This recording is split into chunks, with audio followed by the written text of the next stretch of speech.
We welcome next Dena Feiger and Stefan Jager on stage. Dena leads the analytics consulting team for Nielsen's CPG attribution solution. In her role, Dena works directly with advertisers to build attribution measurement capabilities and improve efficiency of marketing investments. And Stefan is an Agile ROI expert, and curious to hear more about the Agile piece of your ROI expertise.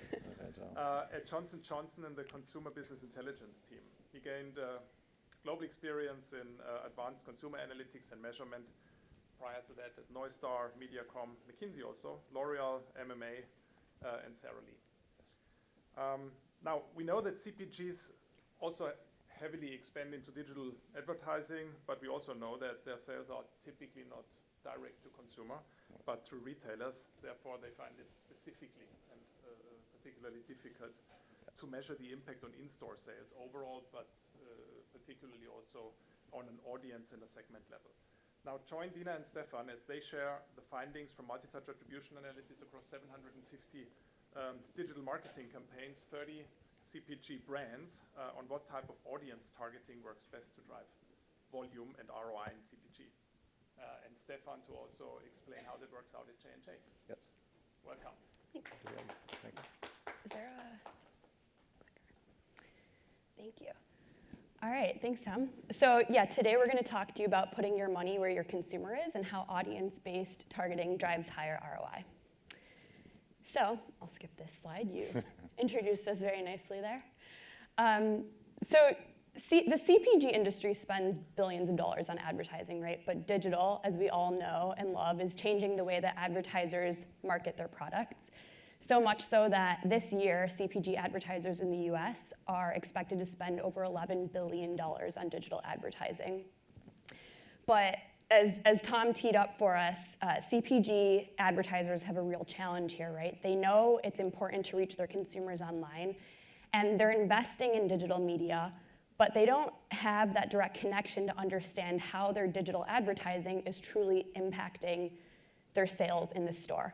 And why do they have this challenge? Well, the retailer owns that sales data, so that the retailer really sits in between the advertiser and the actual sales data for the majority. I think it's still like over 80% of sales for CPG companies. Ultimately, this leads to just a lot of digital inefficiencies and waste. And so what Nielsen did is we leveraged our multi-touch attribution solution where we actually connect for CPG companies the digital exposure data with in-store brick and mortar sales data. And leveraging this combined data set that we have, we're able to actually allocate incremental credit to those touch points that drive that in-store sales data. And I think incrementality for our CPG advertisers is really key there, right? We're truly able to say these are the sales that you drove due to the digital advertising that you would not have driven if that household or that user had not been exposed to your ad. And so, as Tom mentioned earlier, through our white paper and this meta-analysis that we put together, so another plug for a white paper there, we looked at 31 brands, $258 million of online spend, and over 750 online campaigns to help answer the question specifically in this conversation on, is data important in driving audience targeting, and what type of audiences are really best to drive ROI or other KPIs or other campaign goals that you're going after. So let's jump right into it. What we actually did with this meta-analysis is we grouped all of the different targeting types together into 9 main buckets, which you can see here. And we actually ranked them based on ROI from the highest ROI all the way to the lowest. And what you can see right off the bat is that purchase-based targeting drives the highest ROI. So we're talking about actually going after people who purchased maybe a competitor in the past, or are purchasing your brand, but not as frequently as you would like them to. And so purchase-based targeting actually is able to drive an ROI that's almost 3 times higher than average when we look across the targeting types. And a lot of people ask, that's great, but doesn't purchase-based data come at a higher cost? And the truth is, yes, it does. It can. For CPG companies, purchase-based data can come at a higher cost. For CPG, purchase-based data is very different than a direct-to-consumer model because CPG companies don't own that purchase-based data. They need to go out there and find those data sources so that they can actually target based on the purchase-based information. But what we found is that the higher effectiveness of targeting audiences using purchase-based data actually outweighs the higher cost that might come with purchase-based data. For direct-to-consumer companies or advertisers, a lot of times that purchase-based data would fall into that first-party bucket. And what we found is that for CPG, first-party data also is a very effective and highly efficient way to advertise. This is also data based on verified actions, right? Similar to purchase-based data, it's based on verified actions, but for CPG companies, this might be based on people that visit your website or sign up for an email or take a survey on your site, right? Where you actually own that data. The other two buckets here that are actually above that break-even point are also based on some type of verified action data that a user took. When we think about lookalike models, we're finding all of those people that look just like those users that took an action that said, we're interested in your brand, right? Retargeting, also an inferred data set. These are people that interacted with your brand or category in some way, whether it's searching a keyword that's relevant to you or actually going to your website. So all four of these top buckets here, they're really based on verified actions, right? These are people that actually raised their hand and said, I'm interested in your brand or category, or I should be interested in your brand or category based on who I am or what I've done. Now, below the break-even point, we have a lot of our broad-based targeting tactics. By no means are we saying that you should not use these targeting tactics, right? I think we've talked a lot today about long-term impact, building equity. A lot of times these broad-based targeting tactics like geographic, contextual, demographic, this is how you're going to really expand your reach, which you might not be able to get if you just focus on these top four buckets, which might have more challenges with scale or really reaching everybody that you need to talk to. But again, what does stand out is that purchase-based data there is the highest driver if you're looking at that ROI field. Now, the one thing that I do want to make sure is very clear here is that we wouldn't say just sign up for all the purchase-based data you want and expect an ROI like that, right? All of the advertisers that we work with, they experiment, they do test and learns, they try out different types of purchase-based targeting, creating different audiences, and expectations have to be really different based on the audience that you create. If you're going after a new or somebody that should be a new consumer, you have to have different expectations than somebody that is already purchasing your brand. And it takes time and iterating and test and learns to really optimize your digital portfolio to get to these higher ROIs. And so with that, I'm actually going to hand it over to Stefan, who's going to talk about how they actually put this into practice for J&J. Yeah, thank you so much. Thank you, Dena. This is really fantastic.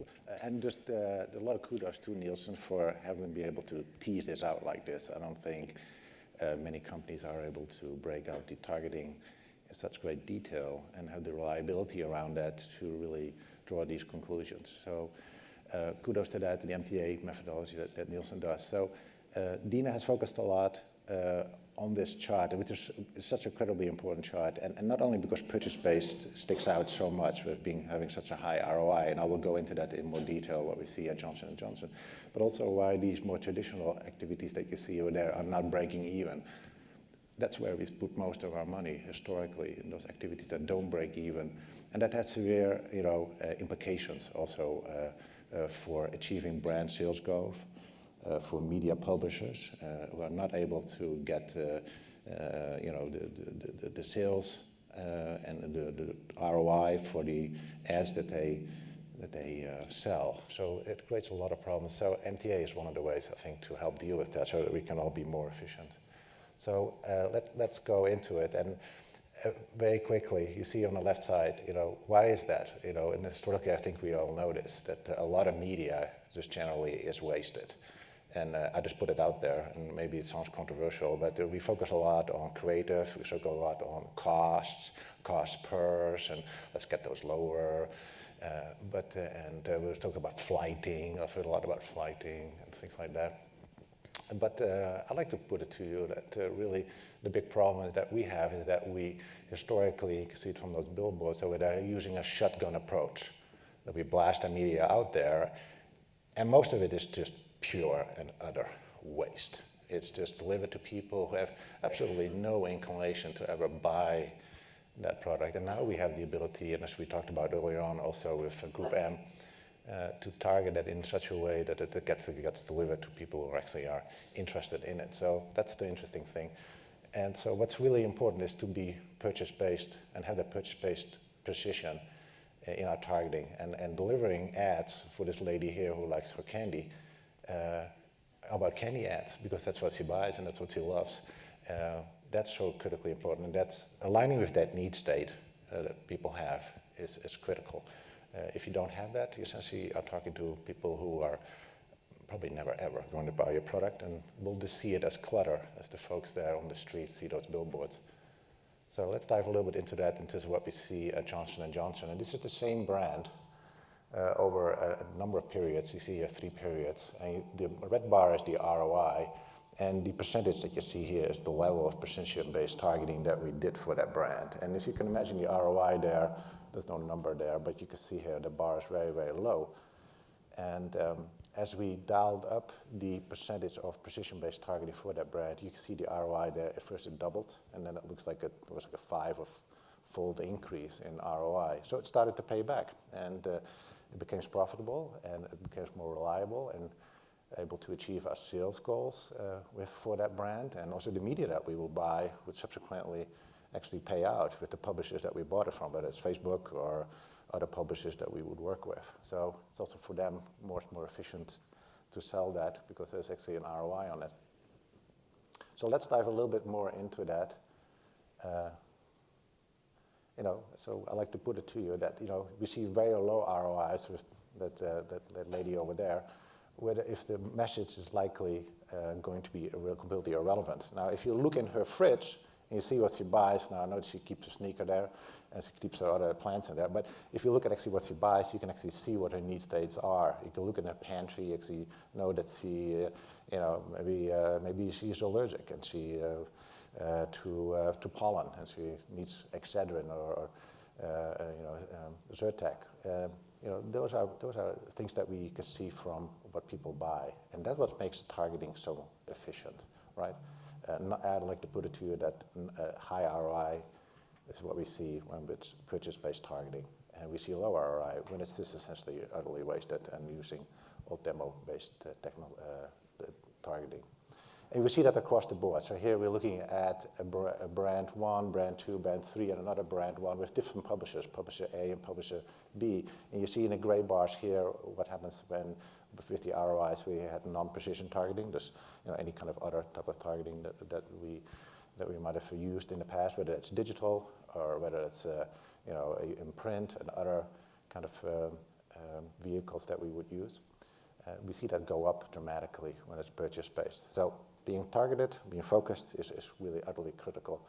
Then the question really becomes how much should you spend there, right? How much should you spend behind it?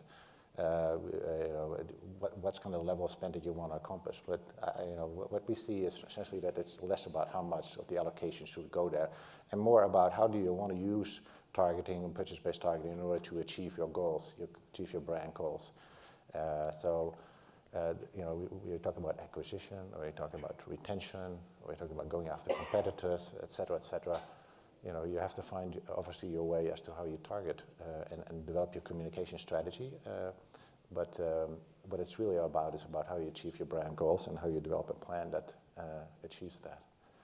And again, if you dive in deeper, and this is another example here from audio, for Hispanic audience and for an African American audience, you see again, it goes up dramatically in terms of when you have the ROI. And I'd like to also put it to you that when you do purchase-based targeting, and we measure that through MTA, not only will you see that in the MTA results with the digital activities, but you will also see that when you go beyond this digital, right? So you can do purchase-based targeting.